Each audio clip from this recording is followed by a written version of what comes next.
Shout out to VOP TV, man. Keep watching. Don't change the dial. Thank you and God bless you. My name is AY, and of course, I represent the voice of the people, and that's why I'm on VOP. AY say so. Hi everyone, it's your girl Miriam Tima from the Real Housewives of Lagos and the Real Housewives Ultimate Girls Trip Africa. Shout out to VOP, the voice of the people. You already know. Stay tuned, keep watching. And don't forget, VOP is the best. All right, hello, all right, it's a brother shagging the man fine back with the Melanie Poppy Black Skin Boy. This is VOP TV. If you're not watching VOP, I don't know where you're watching. Maybe you're watching your weight. Hello, beautiful people. This is Wale Ojo, and you're watching VOP, Voice of the People. Hi, guys, you already know who it is. This is New Energy. Flyers, whatever, live it. Keep watching VOP TV. Thank you. Hi, people. Ginny Albano here. Guys, please keep watching Voice of the People. From the views on the street We go to bed empty hunger. to the blaring horns of a hustling city, the loudest voices of the common man got a medium to be heard. This particular administration, they were coming unprepared. It's not a bad thing to renovate the president's lodge. Through top-notch programming, unbiased reportage of news, sports, business, entertainment, and cultural documentaries, Voice of the People 90.3 FM became a symbol for 21st century media. And now, a new baby is born. Voice of the People Television, VOP TV, youthful, full of vigor and penchant for excellence in the continent's media space, exposing the wrongs, applauding the rights, dissecting the news without fear or favor, through factual and accurate stories and contents, Corruption kills three things that makes a society. representing the interests of the people and giving them a voice. Voice of the People TV is here to stay towards building a fair society. VOP TV, Voice of the People Television. True.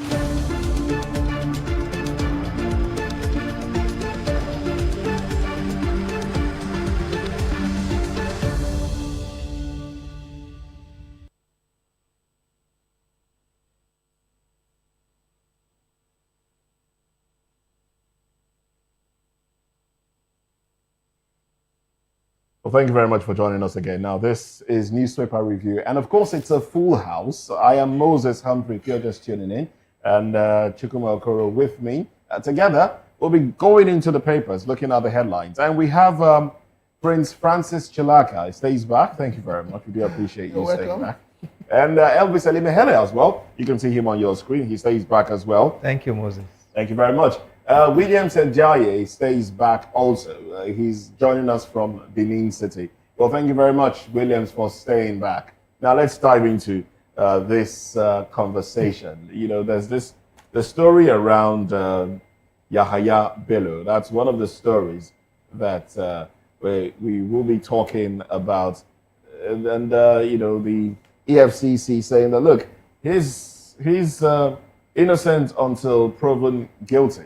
You know, yeah. So that's basically. Well, let's just. There's an excerpt from this story, so I'm just going to read it, and then we'll take reactions. Now, this is it. The Economic and Financial Crimes Commission has reacted to public debate surrounding the ongoing 80.2 billion naira case involving former Kogi State Governor Yahaya Bello. And according to the anti-graft agency, Yahaya Bello remains innocent in the eyes of the law until a court delivers a final verdict. It stressed that the matter is still before the Federal High Court and has not been concluded. The EFCC made this clarification following growing criticism over Bello's reported plan to contest the Kogi Central Senatorial seat in 2027. The development had triggered fresh public attention on his trial. Bello is currently facing prosecution over allegations linked to the diversion and mismanagement of Kogi state funds while he served as governor. The charge is before Justice Emeka Nwite of the Federal High Court sitting in Maitama, Abuja. And speaking during an interview yesterday, EFCC Director of Public Affairs, Wilson Uwajere, said the commission does not determine guilt. He explained that criminal trials take time and follow due process. And according to him, the EFCC is only responsible for presenting evidence and witnesses before the court. He added that judgment rests solely with the judiciary. Uwajere stated that the commission is actively prosecuting the case and following all legal procedures. He noted that nothing unusual has occurred in the handling of the trial so far. He also pointed to constitutional provisions that protect individuals standing trial. He said Bello's political ambitions or standing within his party has no bearing on the case before the court. So basically, the man is innocent. Well, we know part of the monies in question was said to be used to pay school fees was returned. Isn't that some sort of admittance of guilt already? Moses, Nigeria is a very funny country.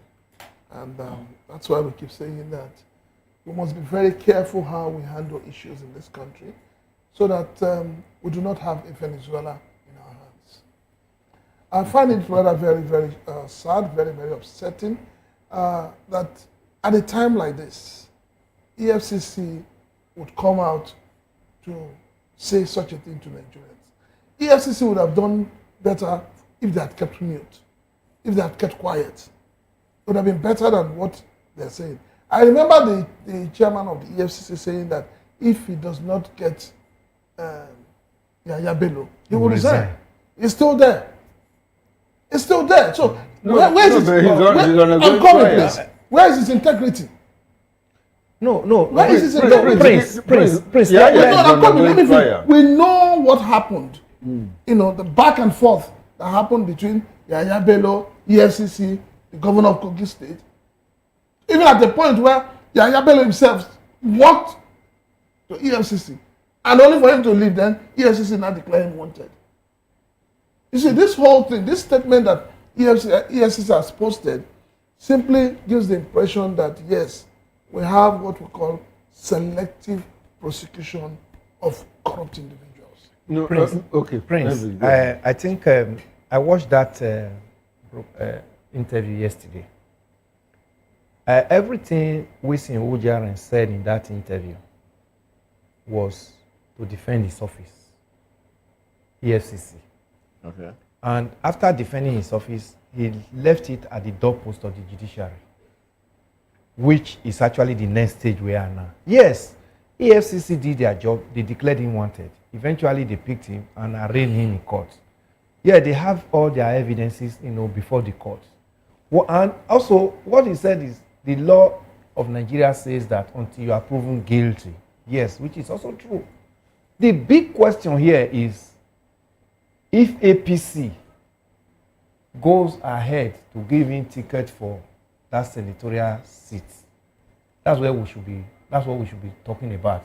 If APC is actually talking of fighting corruption, and they go ahead and said, okay, you may reach that ticket and give it to him, Nigerians should be talking.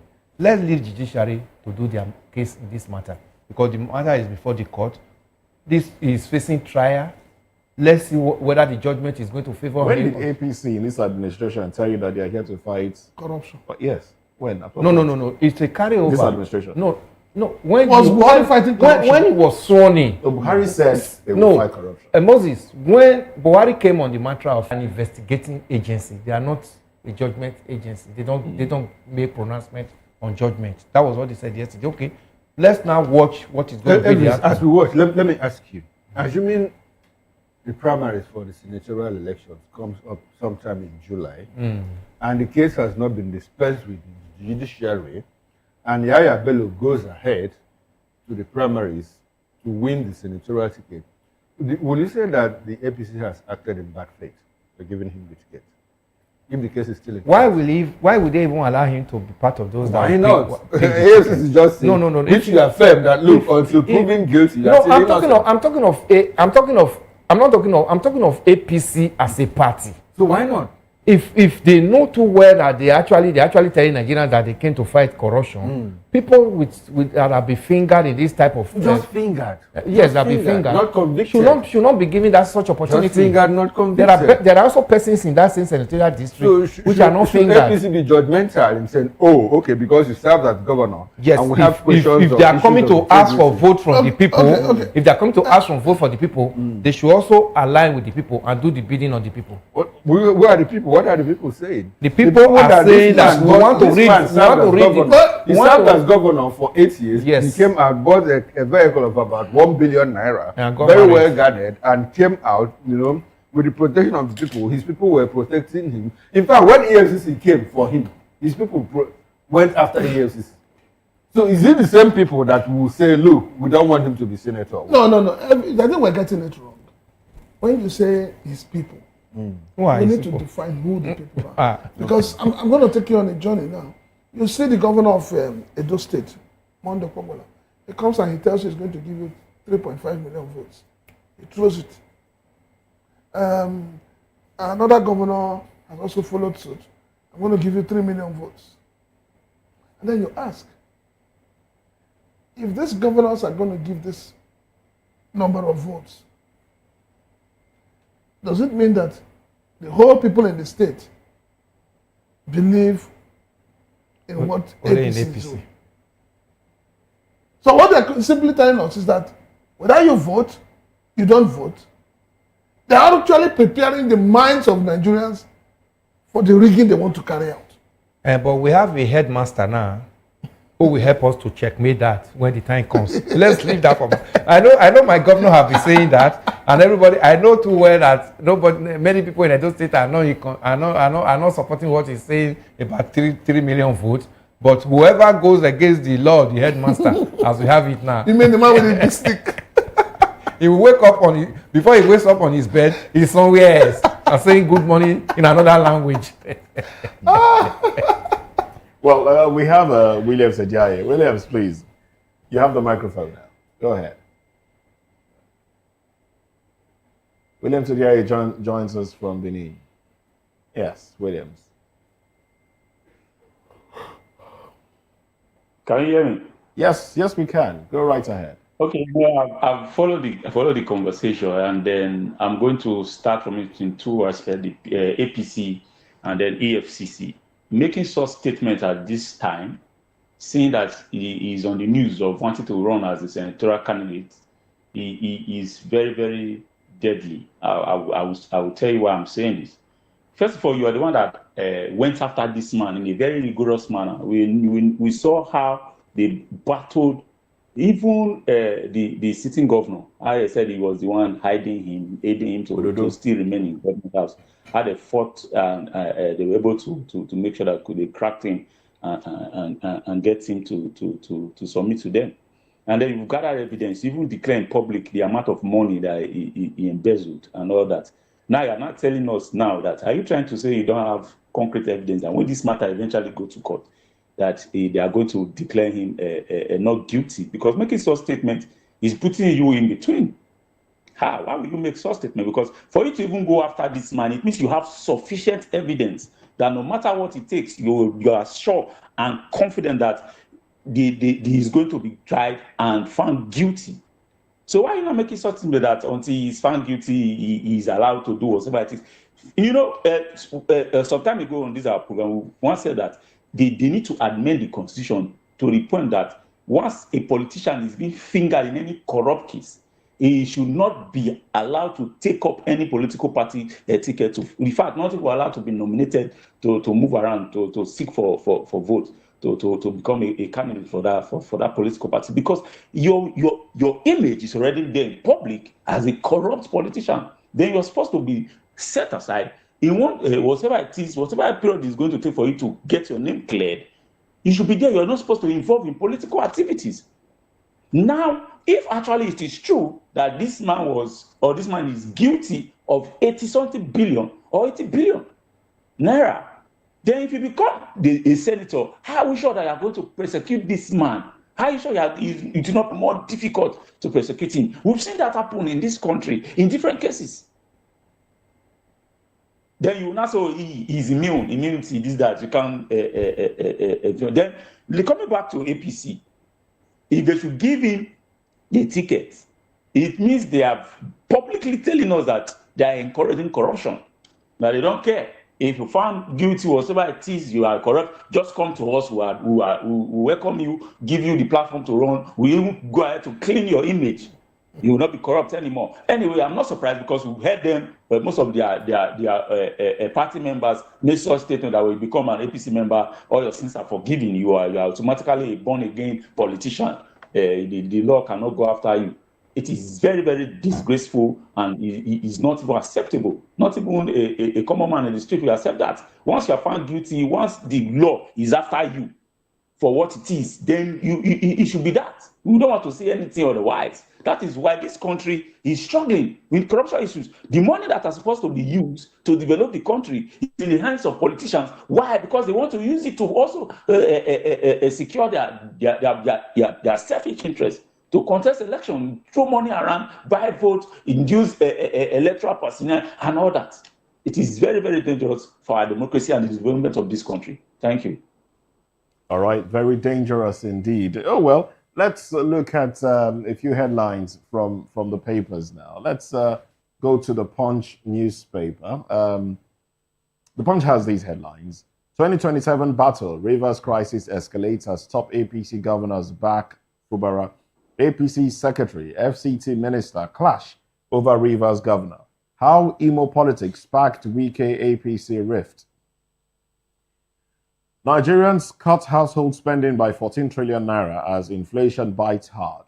And then the window headlines, insurgency, AU extends Nigeria, others joint military operation. Sahara Group eyes 7,000 megawatts in major power sector push. Joshua may quit boxing after car crash. And some of the headlines here. Venezuela, Maduro arraigned in court, in U.S. court amid protests. And yes, those are the headlines there on the cover page of the Punch. Now, I think we've reacted to most of those headlines, but if we have anything to add, let's just, drop it and then move on to another headline. APC governors yes, support Fubara. I was wanting to actually know their own response in this matter. And I think, Fubara never got this kind of support from PDP governors when this crisis started last year. PDP just left him like an orphan. But at least with this support that we are seeing from the APC governors now, since he has come into their fold, it's a good one. We can also remember that every governor that is in APC also want to have their own person as Minister of SC. They should note that Rivers got it from even a platform that is not even an APC platform, was just like it was just a favor of the president. So this time around, it is not going to be business as usual. No, but his work is done. For me, I would say that at no time would any governor of APC take sides with Wike. I mean, we need to understand the dynamics at play here. The first thing first is that Wike is not a card-carrying member of APC. He's not a party member. He's just an interloper. Before you continue, let me just read out the headlines because from Daily Independent, because it speaks to the same issue.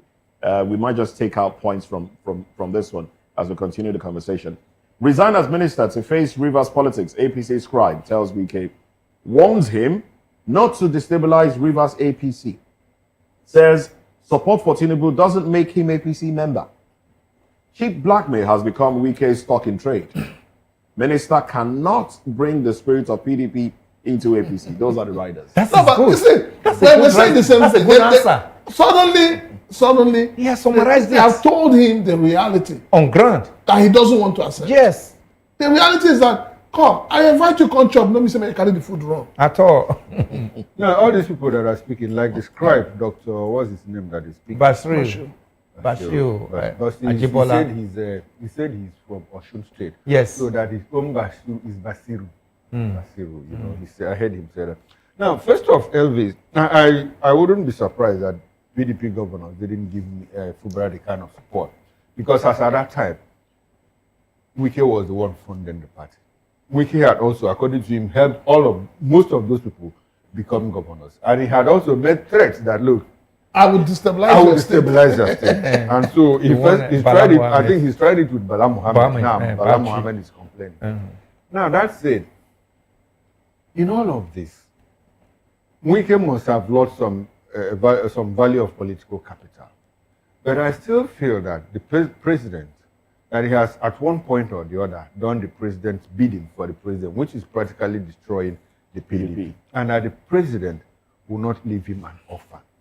No, nobody. So all these people that are speaking, like Basiru that is speaking, might not actually be opening a window into the president's heart for us. He might be speaking as a party man. No, I think we need to understand the dynamics of party politics. Okay. The president, yes, the president is the overall leader of the party. But when issues like this, issues of discipline, issues of sabotage, issues of anti-party comes in, the president tries not to get involved. He leaves it directly. He leaves it for the party chairman. Directly, yes. So but the party chairman is also measured. What he says that does not affect the relationship that the president has built over time. You see, APC have learned the hard way. They have learned the hard way with what has happened to PDP. Only one man decimated PDP. And it's the same plan now that is also building up now. So, tell me, what is the assurance that if you allow him an in-way into APC, he will not do the same thing? He might he might not have the capacity. One, because you had the capacity to do that because when everybody abandoned the PDP, you know, when people were not willing to touch PDP with a long pole, former presidents, Olusegun Obasanjo, Goodluck Jonathan, Atiku Abubakar, he was the one that came in and gave you the lifeline. So at that point, he don't forget that he was the one that brought, what's his name? He brought, I think, 3 chairmen. Yeah. And he fell off with them. He regretted it. No, but that doesn't change the fact that he was the one that gave the party a lifeline. The question we should be asking ourselves is that and look at when you make somebody a chairman of a party and you regret making the person a chairman of the party, what were your intentions? No, what his intention, Wike wanted, at that point, Wike wanted to be president. And so his politics is all within the realm of politics. He said, Secondus, go there, become the chairman. And Secondus did. When he discovered that, I have simply suddenly lost presidential ambition, and both of us from the same state, cannot be national chairman and presidential candidate at the same time. He started angling for his removal, which he did. Brought in Iyochiayu, the same thing happened. So Wike is, he's a run-of-the-mill politician. He's thoroughbred from the grassroots. In everything, he might have made mistakes along the way, but I still believe that, look, somehow he still had a little capital left for him because of what he has done for the president, and that the president is not going to leave. No, but you see, there's something there's something Wike is saying that you're not a party member, and you're talking as if you are the chairman of the party. It's totally wrong, unacceptable for Wike to say that Fubara cannot get a second term. No, I don't agree with Wike. Yes, it's totally wrong. And that is what he has done. And that is the grounds of annoyance. You know why he's annoyed? He's annoyed because the guy betrayed him. What is this betrayal you're talking about now? Prince, he admitted that he made him governor. What is the betrayal? He admitted that he gave him support to become governor. And somebody supported him to become governor as well. There is one tree can't make a forest. There is no single politician that will come up in the state and say I want to become governor without getting the support from elders, political elders in that state. So we are talking about elders. We are looking at one man who said I single-handedly made you governor. And Fubara has not disputed but that. You should also know before he made it. What Rivers people are contending with, look, it is wrong for one man to make another one governor. And that is what they are fighting. But for the fact that, look, Wike made Fubara governor, that is it. Nobody can dispute that. But before he made him governor, remember he was heading a sensitive position in that state. Now you have brought us back to where I asked the question between the two of them. Who is the said? No, none of them is a said. None of them is a said. They were all doing favor for themselves. Don't forget that Fubara covered Wike so much. And how did he cover him? Rivers money. It's Rivers money. Yeah, to pay him back. To pay him back, he used Rivers money again. You know, so the people are the ones who are suffering. Exactly. I was coming to that. So the Rivers people should take this opportunity, use this opportunity, if possible for them. They should take out both of those gladiators. Can they do that? That is the word you said, if possible. But remember when we began this discussion today, I told you that the problem that Wike is overriding Rivers people is that Rivers people gave him that opportunity. That was where I began today. Because if you look at the two persons that are in the trenches in this matter, Wike and Fubara, they are actually, revolving around Rivers' words. That is it. And Wike has said it. It is the humongous Rivers' words that led to this fight. But you know that in all of the issue at stake here is the 600 billion naira. Well, you know that in all of who will be in control of it? That's at the moment. The governor is in control. He's in control, and it is his right at the moment to be in control of it. If he's voted out of office, it's a different ballgame. You know that with the utterances of Wike today, he has challenged the status quo of APC. He has challenged the authority. He has challenged the powers of the party. And that is why they are upset. And what statement is that? The statement that if all the party members support Fubara, that Fubara will not get a ticket to run a second term. By saying that, did you hear what the national chairman said? By saying that, he has challenged the authority of the chairman, challenged the authority of the National Working Committee, and also challenged the authority of Mr. President. Did you hear what the chairman said? Did you hear what did he say? He said, look, Wike is the national, Fubara is the leader of the party in the state. But we also encourage him to run an inclusive party structure. Wait, listen. He says, if Fubara wins the Goba ticket, I'll support him. If another person wins it, I'll still support that person. Open-ended, very personal statement. That is political. That's a political statement. It's political. So he is telling you, he's telling Fubara, see, whatever you do, understand that Wike still has a level. No. Wike does not come into this one. No. Wike does not until Wike becomes a party member, card-carrying party member of APC, he has no say. That statement from the APC chairman. It's political, highly. It's not a statement that anybody should recognize as a sitting chairman. He's not speaking like a chairman. He should speak the truth to issues. Look at the way the secretary spoke. He's trying to dodge some issues, and it will not be too well. If he's trying to dodge issues, don't you think there's a reason? There's a reason because he himself too got into that office with he was handpicked because he got into that office just because of the single privilege he got from the president. Good. That's why he's speaking in that manner. He's trying to read the mind of. He doesn't understand the mind of the president. Exactly my point. That was the point. But the truth of the matter is that the national secretary is the one who was custodian of the secretariat. And he has spoken the mind of the party. That one that they can remove at any minute. So you think? In that end of this, who cannot be removed? And it's not the way it is, you cannot remove a national secretary today because of a Wike issue. The party will especially when this Wike we are talking about is not even a member of the party. Forget about the issue.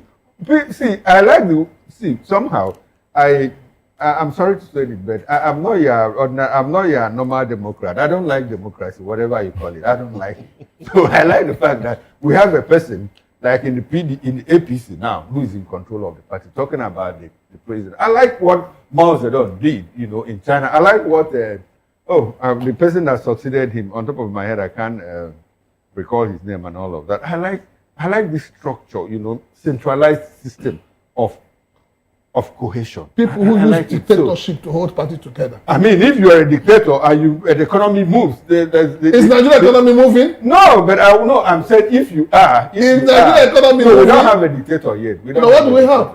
Kwasi. I don't know. You are the one saying that phrase.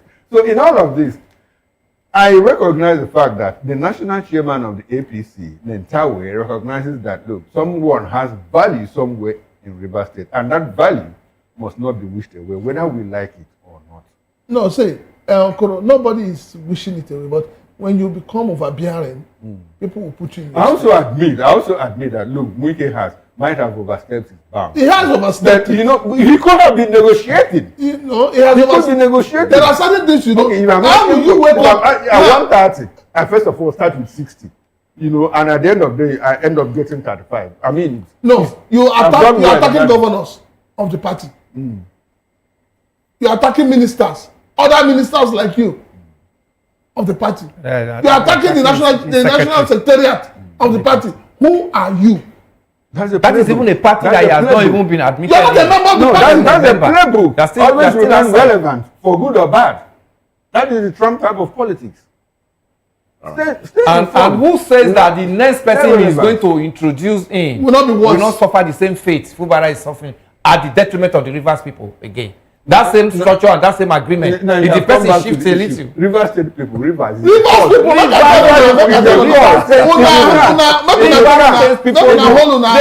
liberate themselves. Take out the two of them. Take them out. Rivers people, liberate yourselves. Liberate yourselves. Liberate yourselves. Allow Fubara to go a second term. Apparently, the Rivers people. Fubara have not disappointed Rivers people. They don't even know. You've left them more confused. Fubara has not disappointed. They have not disappointed Rivers people. Well, so far. Okay, in my opinion, I think it should. They should allow Sim to continue. Yes. Yes. He has done well. My opinion. 2.5 years. Well, let's go through the Guardian newspaper. There are a few things that we can also pick out from the Guardian. The window headlines. These are the window headlines. Let's have the paper up on the screen. Venezuela treatment, lessons to Nigeria. ADC warns Tinubu. Maduro pleads not guilty in U.S. court. Says, I'm still president. Osun APC accuses state government of inducing LG crisis. Seeks NJC intervention. Tax reform risks sluggish. Uncertain execution timelines over Tadi NSW. Equities break 100 trillion naira barrier as 14 firms control 50%. Workers begin indefinite strike. APC draws battle line with Wike over Rivers' political control. Let's avoid this one because we touched on it already. FG introduces new measures to curb Wike NECO exam malpractices. Obi chides FG on killing spree over 40 slain in Niger. Southeast Southwest Alliance, shortest route to Igbo presidency, says Kalu. Gentlemen, these are the headlines. I'd like to start with that of Kalu. Go ahead. It's so painful and so sad that when you have an elder in the house and the children are going amok, then that elder is not useful as an elder. When Senator Ojuza Kalu talks, and he says he's a leader of the Igbo people, I laugh. And why do I laugh? I like somebody to, have, if the late Simon Bakwe was to be alive and he's talking today, a lot of Igbos will align with him. Because we know what he has done. We see it. His legacy lives on. If the late Jack Onde wakes up today and begins to talk, people will align with him. Because his legacies are there. If the late Ajasi wakes up tomorrow and begins to talk, Professor Ambrosali, good. Abubakareni. These are people, when they talk, you reason with them. Not somebody like Senator Ojuza Kalu, who spent 8 years in Abia State. Not one legacy. Nothing to show. Not even a borehole. And he walks up and he's saying that he designed the blueprint for what Oti is doing today. Is it not a slap? Why did Theodore Oji not follow his blueprint? Exactly. If there was a blueprint. You understand? And then, if every time between him and the Minister for Works, Dave Umahi, you want to be a president. Look, you don't need to drag the Igbo race into your personal agenda. Speak for yourself. Stop telling us if you vote for this, if you form an alliance, we don't need it. Speak for yourself. As Senator, come out and say, I, Senator Ojuza Kalu, I have done this for the Southeast. And because of these things that I have done, let the Southeast join. He has been a senator for how many years now? Is it not 2 terms? Or 3? 3 terms. You are from Abia State? Not just from Abia, he's the one representing. What has it done for you? Your constituency. Okay, now I'm happy that you asked me this question. When OUK became the governor in 1999, it started between 1999 and 2007. Abia is, like every other state, has 3 senatorial zones: North, south and central, and we come from the north. Aba is in the south. So the first thing he did, I was in Aba there, and I was hanging around Aba that time. So he started, he had to levy landlords and all of that. So they contributed money, a whole lot of money he put together with the little he had from government, and he started paving the streets of Aba. And it was at that time that Obasanjo called him OBJ, now gave him the moniker Action Governor. But all of those things died within 2 years. So for the next 6 years, the whole of Abia, the only thing he did in Abia North, where I come from, was to build the road between Ibere and at the backside to Bende. Very road. He went to Umunosh and did one road too, and that was all for Abia North. Well, an Arochukwu local government, where I come from, a shovel was not used to dig. But it's asking you. But now, when he became senator, yes, he now discovered that he had made a mistake. So he has been able to. He had a second chance. Had an opportunity. He has done more for the Abia North. For Abia North, more than he did as governor for 8 years. Now that he has become senator, the only problem we have with him is this idea of having to, like you said, use the Igbo nation to project. He wanted to become Senate president. He said, no, it's not yet time, for Igbo president, but it was time for Igbo Senate president. And I'm happy everybody knows how it panned out. I told him that, no, it's not time for him. So UK is not, I said it the other day, both himself, he had a meeting with Jim Nwobura and Peter Mba. They said they want to, redirect the bonus. And I said, you are not the ones to do this now. They don't have the capacity to do it. You don't have the necessary pedigree to do all of that. So what he's doing for himself. I think he said he was not coming back for 2027. But I also hear again that he said he's coming back. So for my people. These are people who cannot live outside government like this.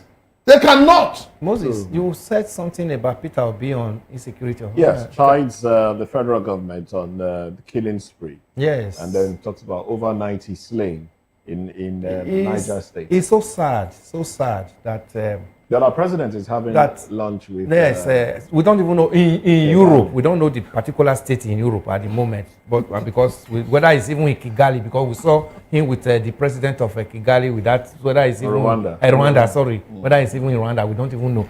But the biggest thing there is so painful that yesterday a bus was hauled into the bush by kidnappers with all the passengers in Kwara after the killing in Niger State took place. Imagine the brazenness of terrorists to come to the market. You can imagine daytime. So it has become so bad. Then the next thing we keep hearing is that the president will say the security agencies have been given the directive, mandated to. How long will Nigerians begin to hear this? When so many Nigerians are in the hands of terrorists in the bush, even this Yuletide, so many families could not celebrate because they are raising money for ransom to bring out their people. It's so sad. This is why we are still saying that we are calling on Donald Trump. Please, the one you have done so far, we thank you for that, but we need more. Nigerians need to be delivered in 2026. We can't continue to hear from our armed forces have been mandated. Enough of this. We're already in 2026. Yeah, we need more. We need more. And we started 2026 on a bad note. So much. We must say the truth as it is. We started 2026 on a bad note where you have terrorists, bandits, going to the market, having a field day. I mean, you go to the market and they're shooting. Are there not police there? Go to farm. They went to market, Ondo State or which state and attacked the police station. Yes. So what is going on? This is right after 39 of them were arrested. Arrested in that same happened to those arrested? Thank you. Thank you. And things like this, you will not hear. No, you can't go to the market. You can't go to the farm. You can't go to school. It is you can't even travel on the road. In a country where we still have a functional government. Donald Trump, please. Williams Ajayi, please. Williams, if you can hear me, let's have your reaction to the headlines. If you want, I could go through a few more. Yes, I've been listening to the conversation, though I was really waiting patiently to come in back on the next time. Don't wait, please. Don't wait. Just speak. It's an open conversation. So I will go on two. I will just try to pick on them. Southeast Southwest Alliance, short course to Igbo presidency, says Kalu. I'll just talk on that briefly. I think for that to happen, you don't completely need to cede your integrity or whatever it is to a particular zone of the country for you to actualize what you want to achieve. And for them to even get that presidency, I think they need to fix the house in order. The Southeast entirely, the complete politicians in the Southeast, they've not been playing it according to IT. If it's not your turn, if you are not the one in the middle of everything, then nobody should be. I think that's one of the problems they are facing. That's why they will continue to be marginalized. Until they fix these issues, they will continue to see. Imagine, he almost cried. In fact, he cried in the Senate floor when he discovered that his interests are successfully be defeated, and then he cried, and he was trying to now refer to them how he has been in the house, or that how he was persecuted and all those, and those were just pitiable tales. So a very beautiful place to start from. They denied him, they persecuted him, they pushed him. In fact, they pushed him to the wall, even sold him out. I'm talking about the person of Peter Obi. And then you go and ask and say, okay, you must want to align with another central geographical region for you to become president. No, they need to fix their house in order. And then finally, the FG introduced new measures to cope Wike and NECO examination practice. Fine, it's a good move. Are you not going to make sure that all the miracle centers will be shut out? Then you will now introduce technology, computer-based tests, and then there will also be constant electricity. There are a lot of things to be done. If they've done all that, I think, okay, it's a very good move to make sure that this examination malpractice is defeated in this country, because I've seen in different places that it is now miracle center that is reigning. Even with this computer-based tests that they are doing, malpractice is still going on in these miracle centers. So those are the major issues. If you are able to put and checkmate these issues, and then it is good. It is a welcome development. I think that's my take on those two issues. All right. Well, if time allows us, there are a few other headlines I would like us to touch on, but this one from the Daily Trust just jumps out at me.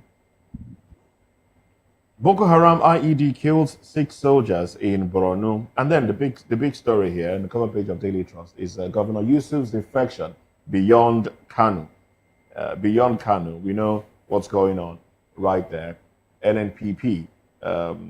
Well, right underneath that story, we have 469 Kanu children die of malnutrition in 6 months.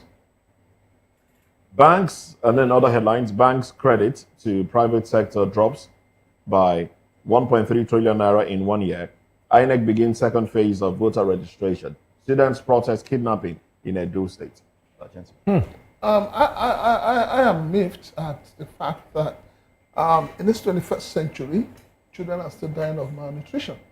Apart from that, look at the other headline. Governor Yusuf's defection beyond Kanu. I'm coming to that. That same Kanu. I'm coming to that. Kanu. Yes. What is being celebrated is defection and not the children that are dying. No, you're talking of being celebrated. In Plateau State, what has happened? Where people have been massacred, the governor has not decamped. So it's these people we call leaders or politicians or whatever. They don't believe in the power of the people. They believe that it is them. That they make themselves governors, that they make themselves ministers. But we should not, in this age and time, be talking about malnutrition in Nigeria. We should not. This is to show you that there is total failure in governance. 460. And when I say that Nigeria is a failed state, but for the resilience of the people, everybody will argue with me.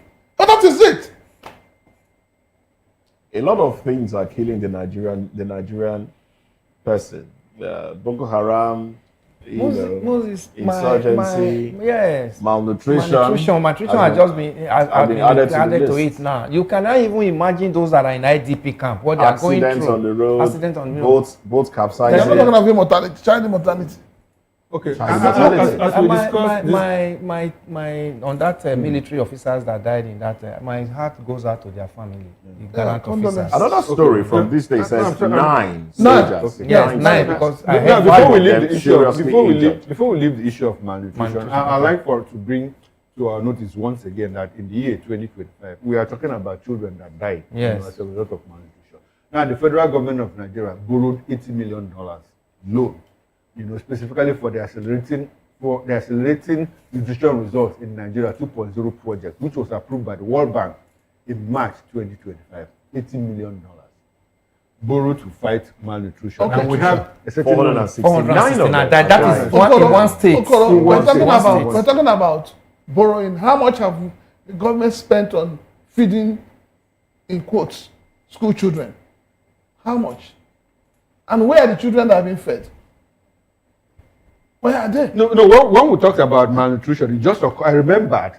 I agree with you. A certain amount of money was borrowed to fight this. Yes, we are seeing the result of that. And in one state. So imagine other states. Imagine other states. And the governor of Kano State is busy talking about the camping or not the camping. And the children who are supposed to be the leaders of tomorrow are dying off. Apart from those ones around the street that are out of school. You know Kano State has very high population of out of school children. That's another angle. Then we are having this one that are dying of malnutrition now. But the issue that is reigning in Kano now is the defection of the governor to another party, and his godfather is saying, oh, if he defects, he has betrayed all the trust that he gave him to become governor. That's the only one. The godfather too is also saying that whichever I'm going to, instead of giving the president or vice president, that's what the godfather is saying.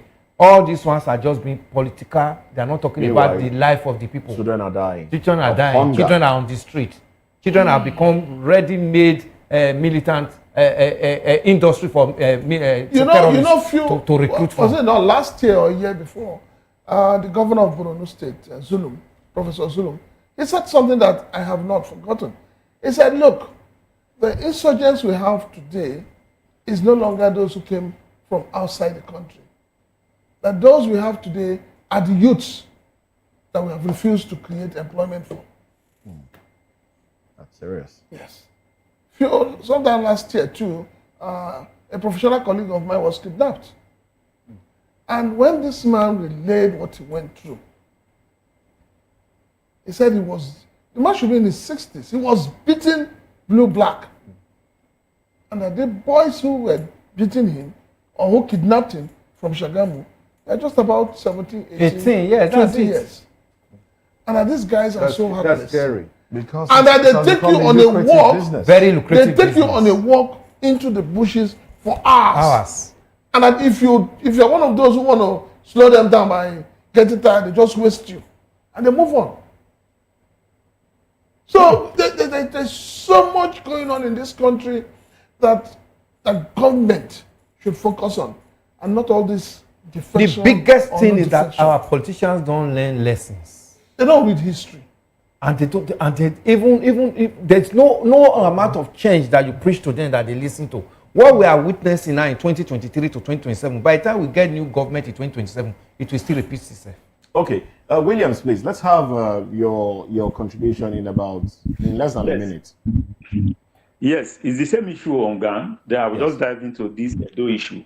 The governor Yusuf defection. Your contribution. Thank you also to Prince Francis Chilaka. Your contribution. Thank you also to Prince Francis Chilaka. Elvis Elimehele. Thank you very much, gentlemen. My pleasure. Well, Chukwumakuru, I must thank you as well for your contribution. And he makes a return later tonight at 6 p.m. on